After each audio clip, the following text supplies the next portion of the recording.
بسم اللہ الرحمن الرحیم ایاک نعبد و ایاک نستعین۔ پہلے تو میں یہ ہمارے بار سے یہ جو ہمارے وکیل نے ابھی بات کی کہ یہاں ہونا چاہیے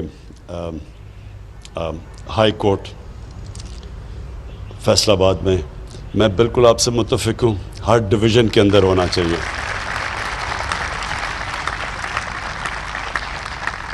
گورنمنٹ کی پرائمری ذمہ داری کہ ان کی عوام کے لیے وہ سہولتیں پیدا کرے، ان کی زندگی آسان کرے، یہ ہوتی ہے گورنمنٹ کی ذمہ داری۔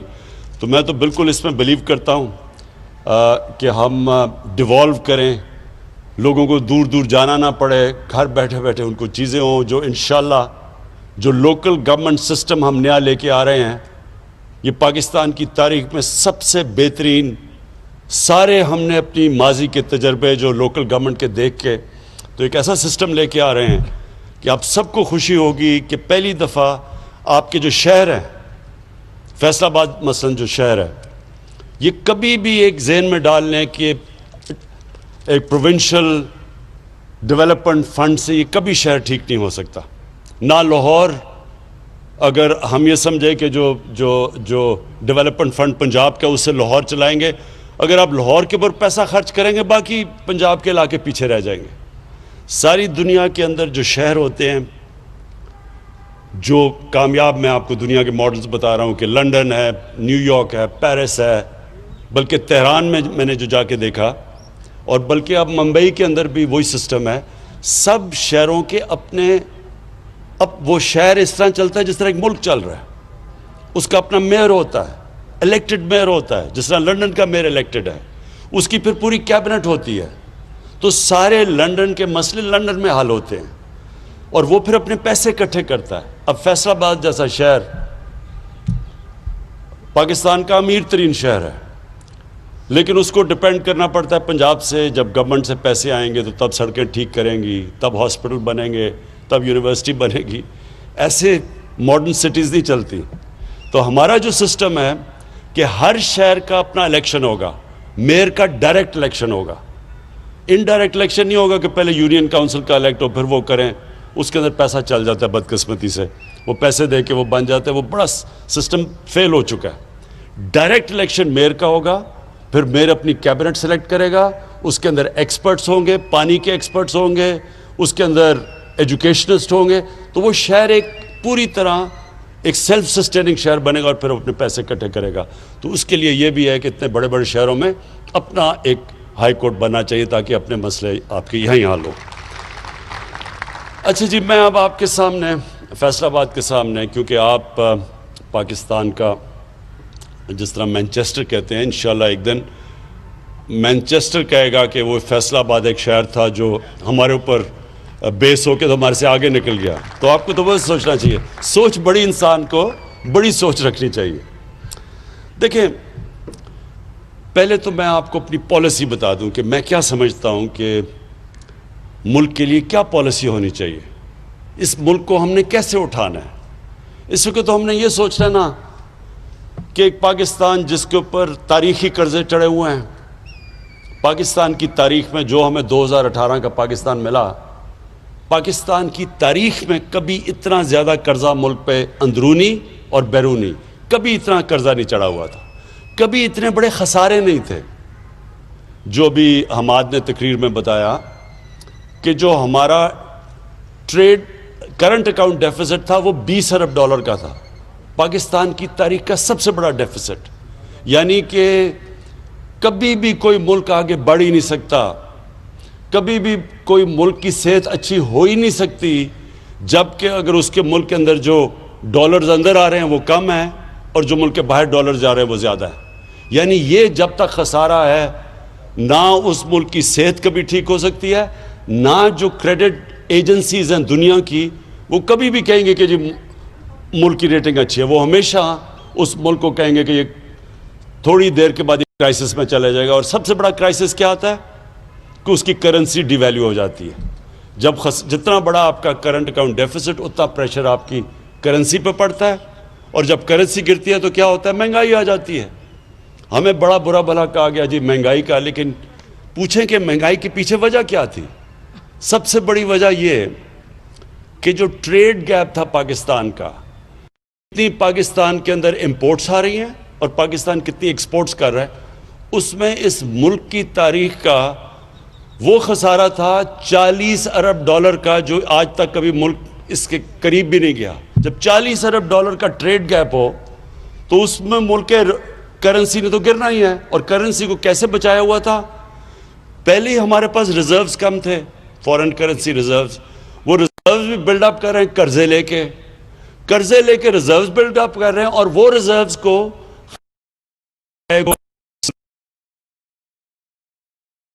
تقریباً میرے خیال میں 15 یا 20 ارب ڈالر انہوں نے 5 سال میں صرف پھینکا روپے کو اوپر رکھنے کے لیے، اس سے کہ آرٹیفیشلی روپے کو اوپر رکھا، ریزروز بھی اپنے ضائع کر دیے، اور سب سے زیادہ نقصان اپنی ایکسپورٹرز کو اور اپنے آیا، کیونکہ امپورٹ سستی ہو گئی ہیں، ایک تو انڈسٹری ادھر مار کھا گئی، اور جب ایکسپورٹس مہنگی ہو گئی تو ایکسپورٹس ہو نہیں رہی تھی تو ہماری ایکسپورٹس بھی گر گئی۔ تو جو ہمیں پاکستان ملا تھا وہ سب سے مشکل حالات میں، اور یہ بالکل ٹھیک کہہ رہا ہے کہ اسد عمر نے مجھے جب فائنانس منسٹر تھے تو انہوں نے مجھے بتایا کہ ہم لوگوں کو بتا نہیں سکتے کہ ہمارے پاس پیمنٹس دینے کے پیسے نہیں ہیں، کیونکہ اگر لوگوں کو پتہ چل جائے گا تو روپے کے اوپر رن ہو جائے گی، یعنی روپے اور گر جائے گا۔ اس لیے ہم بڑے مشکل وقت سے گزرے تھے، اور ہمارے باہر کے دوستوں نے ہماری اس وقت مدد کی جس کی وجہ سے ہم ڈیفالٹ سے بچ گئے۔ اور ڈیفالٹ آپ کو پتہ ہے، ڈیفالٹ کا مطلب یہ کہ روپے کے اوپر سیدھا پریشر روپے پہ جانا تھا، ہماری باہر ٹریڈنگ رک جانی تھی، ایکسپورٹس رک جانی تھی، اور روپے نے اور مزید گر جانا تھا۔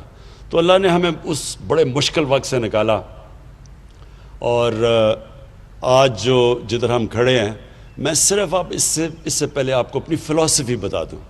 دیکھیں، ہم جب بڑے ہوتے تھے اسکولوں میں 60s میں، تو 60s میں پاکستان ایک مثال دیا جا رہا تھا ڈیولپمنٹ ورلڈ کے اندر، کہ ہمارا پاکستان کا ماڈل بتایا جاتا تھا دنیا کو کہ یہ دیکھیں، یہ پاکستان کو دیکھیں، یہ کیسے ترقی کر رہا ہے۔ ملیشیا، ساؤتھ کوریا، جو ساؤتھ کوریا آج دیکھیں کدھر پہنچ گیا، انہوں نے پاکستان کا جو فرسٹ 5 ایئر ڈیولپمنٹ پلان تھا، انہوں نے اس سے سیکھا تھا۔ اور پاکستان کی دنیا میں عزت کیوں تھی؟ کیوں دنیا میں جب پاکستان کا پریزیڈنٹ جاتا تھا امریکہ، تو امریکن پریزیڈنٹ ایئرپورٹ پہ اس کو ریسیو کرنے آتا تھا۔ پاکستان کی ایک دنیا کے اندر ایک سٹیچر تھا، اور وہی نہیں، ہمارے ادارے بھی مضبوط تھے، ہماری جو ہاسپٹلز تھے، ہماری یونیورسٹیز تھیں، ان کو ریکگنائز دنیا میں۔ اور میرے ساتھ ملیشیا کے شہزادے آ کے HSN میں پڑھتے تھے، مڈل ایسٹ سے لوگ یہاں آیا کرتے تھے۔ آج جو دبئی لوگ چھٹیاں بنانے جاتے ہیں، دبئی کے جو شیخ تھے وہ کراچی اپنی چھٹیاں بنانے آتے تھے۔ تو پاکستان کا ایک مقام تھا۔ ہم کیسے نیچے آئے، یہ بڑی دکھ بھری کہانی ہے، لیکن اس کی ایک بہت بڑی وجہ میں آپ کو بتاتا ہوں کہ ان دنوں میں رائٹ لیفٹ کی پالیٹکس تھی، ان دنوں میں کولڈ وار پیک پہ تھی، پاکستان میں ایک پوری لیفٹسٹ موومنٹ چلی ہوئی تھی، سوشلسٹ موومنٹ۔ اور جب 1970 کے اندر جب ذوالفقار علی بھٹو جیتے، تو انہوں نے سوشلزم، اسلامک سوشلزم کے نام پہ نیشنلائزیشن شروع کر دی۔ جب انہوں نے نیشنلائزیشن شروع کی تو اس وقت پاکستان کی انڈسٹری بھی ڈیولپ ہو رہی تھی، ہمارے بینک، پرائیویٹ بینکس بھی تھے، یعنی پاکستان ایک بڑی اوپر کی ٹریجیکٹری پہ جا رہا تھا۔ لیکن کہا یہ جاتا تھا کہ 22 خاندانوں کے اندر ساری پاکستان کی دولت محدود ہو گئی۔ یہ 22 خاندان کا پورا ایک چلا کہ پاکستان میں تھوڑے سے لوگوں کے پاس پیسہ جمع ہو گیا۔ ہونا کیا چاہیے تھا؟ دیکھیں، ہمیشہ اپنی زندگی کا تجزیہ انسان کو کرنا چاہیے۔ کامیاب انسان ہمیشہ اپنی زندگی کو سوچتا ہے کہ میں کیا کر سکتا تھا تو بہتر ہو سکے۔ کامیاب ادارے بھی یہی کرتے ہیں، سارا وقت اپنی انالیسز کرتے ہیں کہ ہم کیسے اپنے آپ کو بہتر کر سکتے ہیں۔ جب ماضی کی غلطیوں کو اب مانتے ہیں تو اب اوپر جاتے ہیں۔ ہم نے کیا غلطی کی؟ ہم نے بجائے اس کے کہ جو اگر پیسہ تھوڑے سے خاندانوں کے پاس چلا گیا تھا تو قانون ایسے لے کے آتے کہ وہ پیسہ نیچے چلا جاتا غریبوں کے اوپر، جو چائنا نے کیا ہے۔ چائنا نے جیسے پچھلے 30 سال میں انڈسٹریلائز ہوا اور ان کی دولت بڑھتی گئی تو انہوں نے وہ پیسہ استعمال کیا لوگوں کو غربت سے نکالنے کے لیے. اور انسانی تاریخ میں کبھی بھی اتنے زیادہ لوگ غربت سے نہیں نکلے 30 سال میں جو انہوں نے 70 کروڑ لوگوں کو چائنا نے غربت سے نکالا. ویلتھ کریٹ کی، دولت بڑھائی، اس دولت سے انہوں نے لوگوں کو غربت سے نکالا. ہمیں بھی یہی کرنا چاہیے تھا. ہم نے نیشنلائزیشن پہ چلے گئے، ساری ہم نے اپنی انڈسٹریلائزیشن روک دی، اور ایک مائنڈ سیٹ بھی بدل گیا کہ جس طرح ہمارے جو بیوروکریٹس بھی تھے، کئی پولیٹیشنز بھی یہ تھے کہ کوئی اگر زیادہ پیسہ بناتا تھا تو اس کو بری چیز سمجھی جاتی، جرم سمجھا جاتا تھا. کبھی بھی ایک معاشرہ آگے نہیں بڑھ سکتا جب آپ پروفٹ میکنگ کو، منافع کمانے میں اگر آپ اس کو جرم کہہ دیں. کیونکہ کوئی انویسٹ اس لیے تو نہیں کرتا کہ وہ خراج دینے کے لیے انویسٹ تو نہیں کرتا، وہ پیسے بنانے کے لیے کرتا ہے. لیکن ہاں، جائز طریقے سے پیسہ بنائے، ٹیکس بھی دے، پروفیٹیرنگ نہ کرے. یہ جو اس کو چینی کا مافیا ہے، انہوں نے یہ جو ابھی کمپٹیشن کمیشن کی رپورٹ آئی ہے تو انہوں نے تو یہ کہا کہ انہوں نے ملک کے کارٹلائزیشن کی ہے، منوپلی بنا کے تو چینی کی قیمت اوپر لے کے گئے. اس کے خلاف ہے. آپ جائز طریقے سے نفع کمائیں، گورنمنٹ ہم خوش ہوتے ہیں، کیونکہ جب نفع بنے گا ہی تو مزید اور سرمایہ کاری ہوگی. تو جو ہماری اب پالیسی ہے، میں آج آپ کو کہہ دوں کہ ہماری اب پوری کوشش ہے کہ پاکستان انڈسٹریلائزیشن کی طرف چلے، پاکستان اپنی ایکسپورٹس بڑھائے. گورنمنٹ کا کام اس کو فیسیلیٹیٹ کرنا ہے، ان کے لیے آسانیاں پیدا کرنا ہے. یہ جو بھی حماد نے کہا ایز آف ڈوئنگ بزنس، اس میں سارا وقت اب ہماری گورنمنٹ کام کر رہی ہے کہ کیسے ہم اپنے بزنس کمیونٹی، اپنے سرمایہ کاروں کے لیے آسانی کریں تاکہ وہ سرمایہ کاری کریں، تاکہ نوکریاں پیدا ہوں، تاکہ ہم روزگار بڑھائیں اور تاکہ ہم غربت کم کریں. تو یہ جو سائیکل تب ہوگا جب ہم اپنی انڈسٹریل کلاس کے لیے آسانیاں پیدا کریں گے. تو ایک تو وہ بھی ہم کر رہے ہیں. ایف بی آر کے اندر اس وقت مسلسل ایک ریفارم پروسیس چل رہا ہے، آٹومائزیشن کی طرف جا رہے ہیں، ٹیکنالوجی کو استعمال کر رہے ہیں تاکہ یہ جو بیچ میں سے یہ جو ہیومن انٹریکشن کم ہو، تاکہ جو رشوت لی جاتی ہے اور جو ہراسمنٹ کی جاتی ہے وہ کم ہو. تو یہ مسلسل اب ہماری ایک جدوجہد چل رہی ہے. جو ہم نے انسینٹیوز دی اپنی ایکسپورٹرز کو، مجھے بڑا اللہ کا شکر کرتا ہوں کہ اس کا نتیجہ آ گیا، ہماری ایکسپورٹس بڑھنی شروع ہو گئی ہیں. ہم ایک مشکل وقت میں، یعنی یہ جو کرونا کا جو یہ پچھلے 6 مہینے گزرے ہیں، ساری دنیا کے اوپر ایک مشکل ترین وقت سے دنیا گزری ہے. اس سے اللہ کا کرم ہے کہ ہم نے جو فیصلے کیے اس مشکل وقت میں، ہم نے اپنے غریب لوگوں کو بھی بچا لیا، یعنی بچا لیا بنسبت باقی ملکوں میں جو ہو رہا ہے، جو ہندوستان میں ہو رہا ہے. اس وقت ہندوستان میں غربت بڑی تیزی سے اوپر گئی ہے. ہم نے جو فیصلے کیے اس سے ہم نے اپنے غریب لوگوں کو بھی بچا لیا، اور اس کے علاوہ ہم نے اپنی انڈسٹری کو بچا لیا، ایکسپورٹرز کو بچا لیا. اور یہ ہمارے فیصلے اس لیے بہتر ہو گئے کہ مسلسل ہم نے بیلنس کرنا تھا کہ ایک طرف لوگوں کو کرونا سے بھی بچانا تھا، دوسری طرف اپنے ملک کو بھی بچانا تھا، اپنی معیشت کو بھی بچانا تھا، اپنے انڈسٹری کو بھی بچانا تھا. تو یہ اس کے لیے میں اپنی ٹیم کو خراج تحسین پیش کرتا ہوں. جو کرونا کی ہماری جو NCOC بنی ہوئی تھی، مسلسل ہمیں انہوں نے ایکسپرٹس کے ساتھ مسلسل ہمیں فیڈ بیک دیتے رہے، اس کے لیے ہمارے فیصلے اچھے ہوئے. دوسری طرف حماد کو اور اکنامک ٹیم کو میں خراج تحسین پیش کرتا ہوں کہ انہوں نے بھی سارا وقت سوچا کہ انڈسٹری کو نقصان نہ ہو، کیسے اپنے لیبر کو بھی وہ رکھ سکیں، اور ان کے لیے انہوں نے فیسلٹیز پیدا کی. اسٹیٹ بینک گورنر، اس نے بڑا زبردست کام کیا. مسلسل کوشش کرتے رہے، میٹنگز ہماری ہوتی رہی، ہم اپنی بزنس کو، اپنے لیبر کو بچاتے گئے. تو اس لیے آج یہ ٹھیک کہتے ہیں حماد کہ WHO نے، ورلڈ ہیلتھ آرگنائزیشن نے آج پاکستان کی مثال دی ہے کہ وہ چند ملکوں میں سے جنہوں نے سب سے بہترین نیویگیٹ کیا کرونا کے دنوں میں.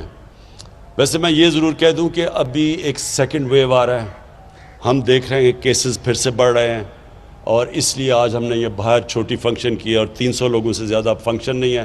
اور میں جنہوں نے نہیں ماسک پہنے ہوئے، میں سب کو کہوں گا کہ پلیز یہ ماسک پہنیں، کیونکہ یہ اللہ نے ایک دفعہ ہمیں بچا لیا ہے.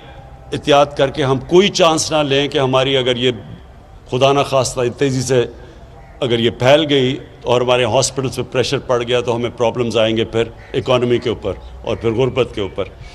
تو اپنی میں انڈسٹری کو آخر میں جو آپ کو آج خاص طور پہ یہاں آیا، ایک تو مجھے بڑی خوشی تھی کہ میں جب یہاں الیکشن سے پہلے آیا تھا تو پاور لومز بند ہو رہی تھیں، فیکٹریاں بند ہو رہی تھیں اور وہ ریل اسٹیٹ کی طرف جا رہی تھیں، اور بڑا مشکل حالات تھے فیصل آباد کے.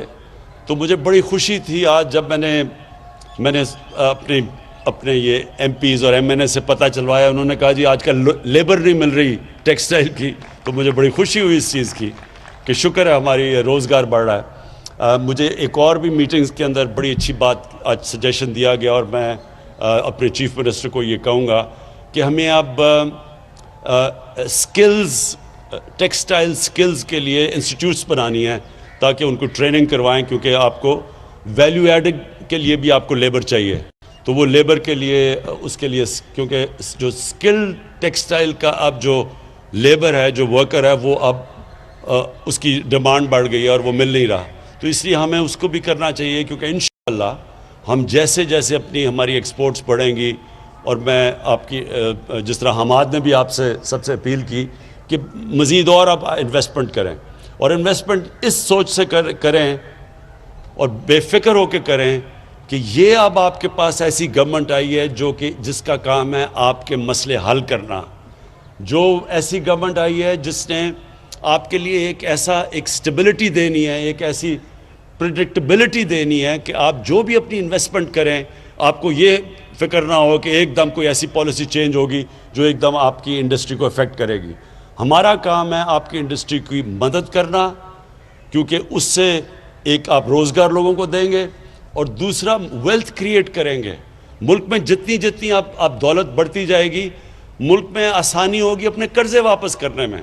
ہمارے اوپر ایک تو قرضوں کا پہاڑ چڑھا ہوا ہے، اور وہ تب ہی ہم اتار سکیں گے جب انڈسٹریلائزیشن ہوگی اور جس سے ویلتھ کریشن ہوگی، پیسہ آئے گا ہی تو ہم قرضے واپس کریں گے. تو اس لیے ہماری یہ پالیسی ہے کہ ہم آپ کو پوری طرح سپورٹ کریں گے، فیسیلیٹیٹ کریں گے، آپ کے لیے آسانیاں پیدا کریں گے. فیصل آباد وہ شہر ہے جو کہ پاکستان کی انڈسٹریل سٹی ہے، جس کے لیے انشاءاللہ آپ دیکھتے رہیں گے کہ ابھی سی ایم پنجاب سے بھی بات ہو رہی تھی کہ آپ کے لیے آپ کی سڑکوں کا جو بھی حال ہے اس کو انشاءاللہ اس میں بھی انویسٹ کریں گے. کراچی ہمارا ہے، اس کے لیے ہم نے بڑا پیکج تیار کیا ہوا ہے، کیونکہ یہ نہیں کہ فیصل آباد نے مجھے ووٹ دی اور کراچی نے مجھے ووٹ دی، اس وجہ سے نہیں، کیونکہ آپ پاکستان کے انڈسٹریل ہبز ہیں. آپ اوپر جائیں گے تو پاکستان اوپر جائے گا. تو اس لیے ہماری پوری کوشش ہے آپ کی مدد کرنے کے لیے. وہ اور بات ہے کہ آپ میں ماشاءاللہ اتنا شعور تھا کہ آپ نے صحیح پارٹی کو ووٹ دے دی، لیکن اس کے باوجود ہم اس لیے کریں گے کیونکہ ہماری اس وقت انڈسٹریلائزیشن، یہ 1960s کے بعد یہ پہلی دفعہ وہ گورنمنٹ آئی ہے جس کا مین پالیسی، اس کا فیصلہ کیا ہوا ہے ہم نے کہ ہم نے پاکستان کو انڈسٹریلائز کرنا ہے. تو جو بھی آگے پالیسیز بنیں گی آپ کے ساتھ مشاورت میں بنیں گی. ہم کانسٹنٹلی آپ کے ساتھ مشاورت اس لیے کریں گے کہ آپ کی انپٹ آئے گی تو ہم آپ کی رکاوٹیں دور کرتے جائیں گے. اور پھر اللہ کا شکر ہے کہ جو اس وقت پاکستان کے انڈیکیٹرز ہیں، ہماری جو اکانومی چلنی شروع ہو گئی ہے، ہماری جو کنسٹرکشن انڈسٹری ہے جو کہ سب سے زیادہ شہروں میں لوگوں کو روزگار دیتی ہے، کنسٹرکشن انڈسٹری چل پڑی ہے، اور اس کے ساتھ 30 اور انڈسٹریز جو ریلیٹڈ ہیں ان کے اندر کام شروع ہو گیا ہے. اور کنسٹرکشن انڈسٹری کو جو پیکج دیا وہ بھی پاکستان کی تاریخ میں پہلی دفعہ ایک اپنی کنسٹرکشن انڈسٹری کو اس طرح کا پیکج دیا ہے. تو کنسٹرکشن انڈسٹری، ٹیکسٹائل انڈسٹری، اور اس کے علاوہ جو ہم نے اپنے ورکرز کو اب ٹرین کرنا ہے، لیبر کو ٹرین کرنا ہے تاکہ وہ بھی ویلیو ایڈڈ ہو. وہ بھی مجھے پتہ ہے کہ پرابلمز آ رہے ہیں ہماری اب انڈسٹریلائزیشن کے اندر، تو وہ ساتھ ساتھ ہمارا چلے گا. ہم نے اپنی جو بینکنگ سیکٹر ہے، جو ہم نے اسٹیٹ بینک آف پاکستان ہے، کبھی بھی اسٹیٹ بینک نے اس طرح کی اپنی انڈسٹری کی اور کنسٹرکشن سیکٹر کی مدد نہیں کی جو آج وہ کر رہا ہے. وہ بھی کانسٹنٹلی آپ کو فیسیلیٹیٹ کر رہا ہے آپ کے لیے آسانیاں پیدا کرنے کے لیے. اور میں آخر میں آپ سب کا شکر گزار ہوں. میں جو پاکستان کی جو انڈسٹریلسٹ یہاں بیٹھے ہوئے ہیں، آپ کو پھر سے آخر میں شور کرتا ہوں کہ ہمارا انٹرسٹ یہ ہے کہ آپ جس طرح ایک دفعہ 60s میں انڈسٹریز کو پوری طرح پروموٹ کیا گیا تھا اور اس کی وجہ سے پاکستان آگے نکل گیا تھا سارے خطے میں، اسی طرح اب بھی ہم آپ کو کریں گے. میری ریکویسٹ صرف آپ کو یہ ہے کہ جو آپ کا لیبر ہے، جو مزدور ہیں، ان کا ساتھ ساتھ جیسے جیسے آپ کی حالت بہتر ہوتی جائے، مزدوروں کو آپ نہیں بول رہا، ان کے لیے بھی آپ نے ان کی بھی سیلریز کا آپ نے دھیان رکھنا. بہت بہت شکریہ.